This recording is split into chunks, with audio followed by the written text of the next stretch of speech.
Hello, aspirants. Welcome to the syllabus discussion for Science and Technology in the Civil Services exam. Science and Technology एक ऐसा topic है जिसमें काफ़ी लोग हैं जिन्हें लगता होगा कि वो वीक हैं just because they've not studied science and tech in class 11 and 12 या ग्रेजुएशन में नहीं लिए हैं सब्जेक्ट्स। पर ऐसी कोई बात नहीं है, हम आगे देखेंगे कि कैसे साइंस एंड टेक्नोलॉजी एकदम बेसिक लेवल का पूछा जाता है या ऐसा पूछा जाता है जिस पे किसी की मास्टरी नहीं होती, right. Mostly information based questions आते हैं, राइट। तो हमारे जो पॉइंट्स ऑफ डिस्कशन रहेंगे आज के डिस्कशन में वो ये रहेंगे कि सिलेबस क्या है साइंस एंड टेक्नोलॉजी का। ऑब्वियसली अगर एक एग्जाम कंडक्ट हो रहा है उसमें एक सिलेबस होगा और वही सिलेबस देख के आपको पढ़ना है और आपको अपनी स्ट्रैटेजी बनानी है। क्या रीसेंट ट्रेंड रही है साइंस एंड टेक्नोलॉजी में एग्जाम में, क्योंकि सिविल सर्विसेज एग्जाम में क्या होता है, एक तरीके के ट्रेंड्स फॉलो होते हैं। आपको वो देखना ज़रूरी है कि पहले किस तरीके के क्वेश्चन पूछे गए हैं, तभी आप आके जाके उस हिसाब से अपनी तैयारी स्ट्रैटेजाइज कर सकते हैं। फिर क्या अप्रोचेस हैं साइंस एंड टेक्नोलॉजी स्टडी करने के, क्या पढ़ना चाहिए उस सब्जेक्ट में और कहाँ से पढ़ना चाहिए, राइट। काफ़ी लोग ये गलती पहले करते हैं कि पहले वो कहाँ से पढ़ना चाहिए ये देखते हैं, उसके बाद देखते हैं सिलेबस। ऐसा नहीं किया करिए। हमेशा whenever you are preparing for an exam, whichever section you are picking up, for example history, polity, geography, always pick up the syllabus first and only then decide कहाँ से पढ़ना है, राइट। इस तरीके से आपकी फोकस भी कंसाइज रहेगा, आपकी प्रिपरेशन भी कंसाइज रहेगी। और सबसे पहले देखें तो स्ट्रैटेजी फॉर प्रिपरेशन, ये हम पहले डिस्कस करना चाहेंगे क्योंकि एक जनरल स्ट्रैटेजी है। आप इसे साइंस एंड टेक के लिए ही नहीं बाकी सारे सब्जेक्ट्स में भी अप्लाई कर सकते हैं। So that is why we have taken it first. So अगर आप स्ट्रैटेजी फॉर प्रिपरेशन देखें तो we have 2, 1 and 2। The first is the stage wise strategy, जिसमें आप कर सकते हैं प्रीलिम्स के लिए पहले साइंस एंड टेक पढ़ें, फिर मेंस के लिए पढ़ें और फिर इंटरव्यू में जो आप अपनी मेंस और प्री की नॉलेज है उसे अप्लाई करेंगे करंट अफेयर्स पर, क्योंकि मेन यूजुअली इंटरव्यू में ओपिनियन बेस्ड क्वेश्चंस पूछे जाते हैं, राइट। अगर आप प्रीलिम्स में देखेंगे तो आपको यूजुअली फैक्चुअल बेस्ड आते हैं, so you should know the what, where, the and the when. Mains में you should know about the how and the why, right. तो इस तरीके से आपकी प्रिपरेशन हो सकती है, right. Coming to the next kind of plan which is plan B और द सब्जेक्ट वाइज प्रिपरेशन। इसमें हम क्या करेंगे, साइंस एंड टेक्नोलॉजी जो होगी उसे कंप्लीटली एक ही तरीके से लेंगे, इंटीग्रेटेड वे में अप्रोच करेंगे और व्हाट, वेयर, व्हेन, हाउ और व्हाई को सब एक साथ प्रिपेयर करेंगे, राइट। इससे क्या होगा कि सपोज प्रीलिम्स एग्जाम में आपसे कोई कंसेप्चुअल क्वेश्चन आ गया जिसमें आपको एनालिटिकल रीजनिंग देने की जरूरत हुई, तो वो भी आप आसानी से प्रिपेयर कर पाएंगे। If you had been following अपना स्टेज वाला प्लान तो इसमें क्या होता कि आपको ऐसे क्वेश्चन, एनालिटिकल क्वेश्चन आंसर करने में आपको प्रॉब्लम होती, क्योंकि आपका व्हाट, वेयर और व्हेन तो स्ट्रांग होता बट हाउ और व्हाई वीक होता। तभी हम भी ये आपको रेकमेंड करते हैं कि आप ये वाला प्लान फॉलो करें, सब्जेक्ट वाइज इंटीग्रेटेड अप्रोच रखें बोथ प्रीलिम्स और mains and in fact later on interview के लिए भी। और बहुत सारे टॉपर्स भी हैं जो इसी वाले प्लान को सपोर्ट करते हैं। अब coming to the recent trends जो प्रीलिमिनरी एग्जाम में रही हैं साइंस एंड टेक्नोलॉजी में, आप देखेंगे 2014 से 2018 तक की ट्रेंड्स दी हुई हैं, राइट। आपको पता है कि 100 क्वेश्चंस आते हैं जनरल स्टडीज पेपर 1 में, जीएस पेपर 1 में, आपके प्रीलिम्स में, right. 100 questions of 2 marks each. तो आप देखेंगे कि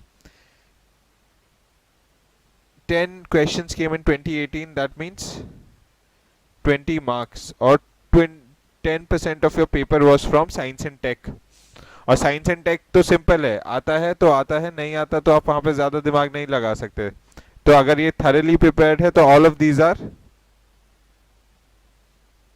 लो hanging fruits, right. And this is not only from the point of view of students जिनका साइंस एंड टेक बैकग्राउंड रहा है, ये उन स्टूडेंट्स के भी पॉइंट ऑफ व्यू से है जिन्होंने अच्छे से प्रिपेयर किया है और सब पढ़ा हुआ है, राइट। सो आप देखेंगे कि ट्रेंड रफली एवरेज आउट हो चुका है from 2015 to 2018, 8 to 10 questions in the paper come from science and take.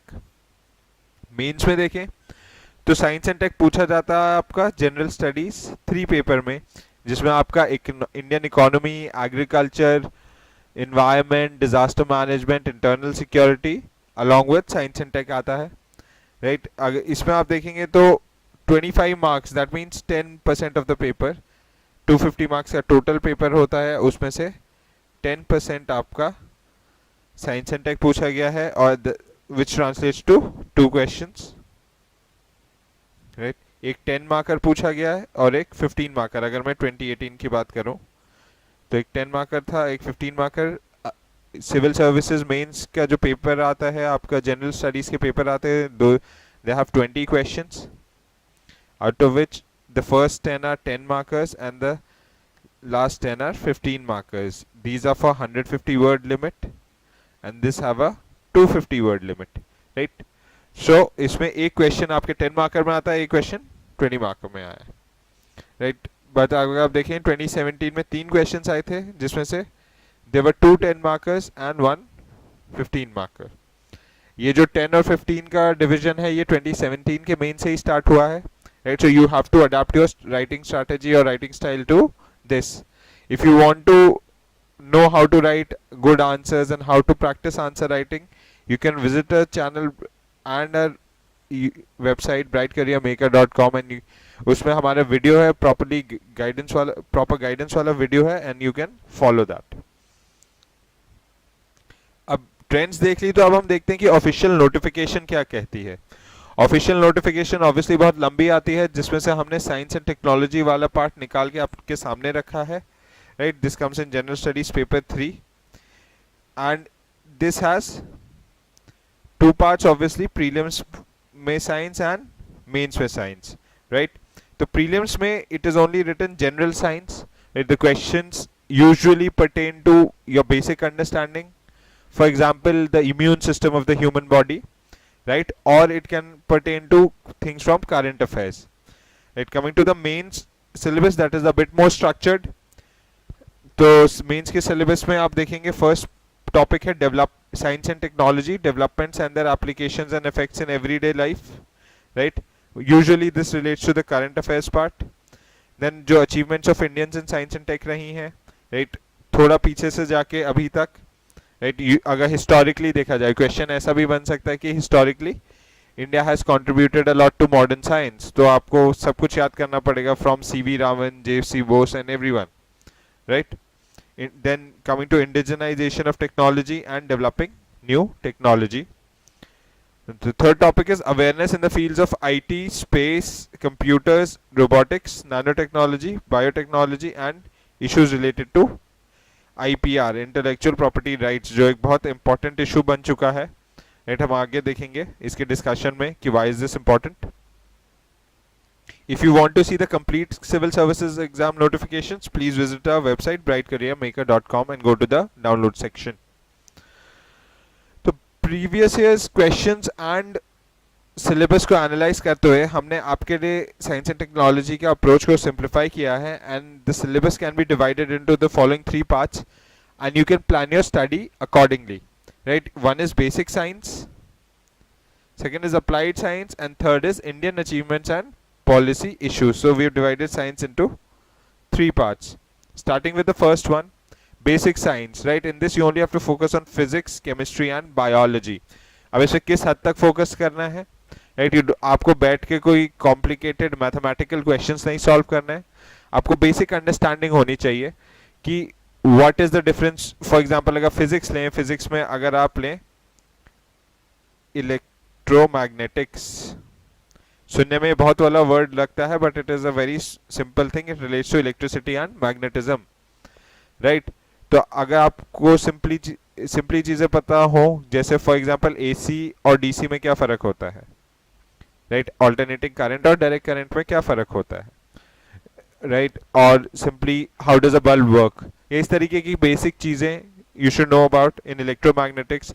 Energy storage के लिए क्या क्या यूज होता है, अब आजकल काफ़ी बात हो रही है, आपने सुना होगा कि लिथियम आयन बैटरीज के ऊपर रिसर्च हो रहा है, या और भी एनर्जी स्टोरेज सिस्टम्स के ऊपर रिसर्च हो रहा है। तो what are these, how do they work, एकदम बेसिक लेवल पे, इट बेसिक साइंस जिसे कहते हैं। Coming to chemistry, you should know about materials, right? You should know about materials, for example plastics. What are plastics? Plastics are kinds of polymers, right? तो ये कैसे बनते हैं, इनकी क्या स्पेशल प्रॉपर्टी होती है? What is rubber? Right, rubber is a kind of elastomer, or is it not? Right, there are different kinds of rubbers, and there are plenty of things related to material science in chemistry जो जिसका आज current significance भी है, नए नए materials बनाए जा रहे हैं, नए नए केमिकल्स का यूज हो रहा है, right? So you should no this at the very basic level, and this is all given in आपकी क्लास 11 और 12 की बेसिक एनसीईआरटीज में, और there are certain standard books जिसमें आपको यही सारी चीज़ें कंसाइज वे में मिल जाएंगी. फिर बायोलॉजी में यूजुअली जो क्वेश्चंस आते हैं they do not relate to like everything going very deep into biology, but questions are usually related to the human body. So human body is a topic which you should focus on. As you can see, हमने जितने भी topics अभी मैंने आपको बोले सारे के सारे एक तरीके से अगर मैं क्लासिफाई करूं तो साइंस एंड एवरीडे लाइफ से डील करते हैं, एकदम basic science and everyday life, right? Human body में इम्यून सिस्टम रिलेटेड क्वेश्चंस जैसे for example come, so you should know how the immune system works, right? T cells क्या होते हैं, B sales क्या होते हैं, राइट? ये सारी चीजें आपकी एनसीईआरटीज में बहुत बेसिक तरीके से बहुत अच्छे से दी हुई है, right? So we'll come to that आपको कहाँ से पढ़ना है, but this is the kind of topics, these are the kind of topics एकदम basic class 11-12 level, and you don't have to solve any mathematical questions, not you have to go very deep into it कि learning की कौन सा principle क्या कहता है, Faraday's law क्या कहता है, या Newton's laws in fact क्या कहते हैं. Obviously Newton's laws तो आपने class 10 तक भी पढ़े हुए हैं, which are again very basic, but you don't have to go very scientific, just application of science in everyday life. That is the level you should know. Coming to second, applied science. अगर आपको याद है हमने syllabus में discuss किया था the kind of different fields that you have to study from, right? So there is biotechnology, means the application of biology and technology together, right? Then you have nanotechnology, means technology at the nano scale. Nano means 10 raised to the power minus 9 meters, right? Or for those who have trouble with this kind of notation, you can say, right, this is 1 2 3 4 5 6 7 8 and 9, right? This at this smaller scale the technology that works is known as nanotechnology. Then you have space technology. Obviously India has been progressing at leaps and bounds with regards to space technology. We are discussing about sending a man to space, Gaganyaan mission. Then we're talking about landing again on the moon, Chandrayaan-2 mission. India recently, tested an anti-satellite weapon. So that is also part of space technology, right? Then about IT and computers, you will be studying about cryptocurrency, blockchain technology, right? Cyber security. Even though cyber security is a topic under internal security, but out there you study it from the security perspective. लेकिन यहाँ पे जो perspective आएगा वो किसका आएगा? Science का perspective, basically technology उसके पीछे लगी हुई है.